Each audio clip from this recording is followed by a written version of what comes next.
At ayun na nga guys, tapos na ang coronation nila. Kaya ngayon ay sila ay magpaparada na. Ayan nga, ang usapan, simple lang sa mga float. Hindi ko naman alam na balloon float pala to. Kaya ayun, naiba ang kanila Janus. Hanapin niyo na lang. Ayan nga po pala, hindi nga po pala sila partner-partner ng kaklase nila. Kasi ang ginawa dyan, kung sino yung karanking mo, yun ang kapartner mo. Kaya hindi yung kaninang kapartner ni Janus ang kapartner niya dyan sa float, kundi grade 3. Ayan na, hanapin niyo na si Janus.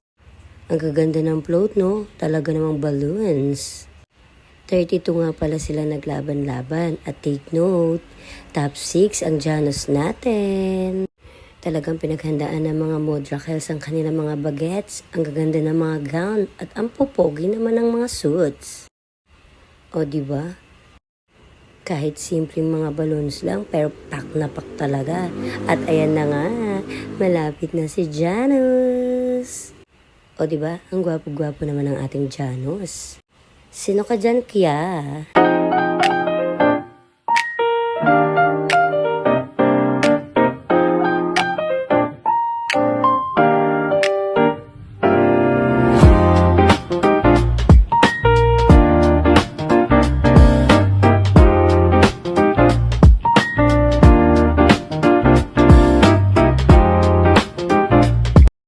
At syempre naman, hindi naman tayo papayag na hindi tayo kasama sa parade.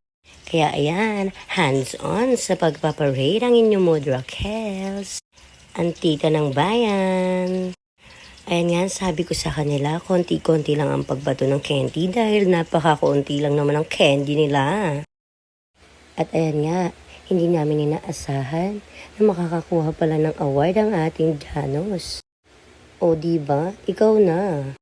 Siya nga po pala ang tinanghal na Mr. Photogenic. Ikaw na, gwapo. Sige na.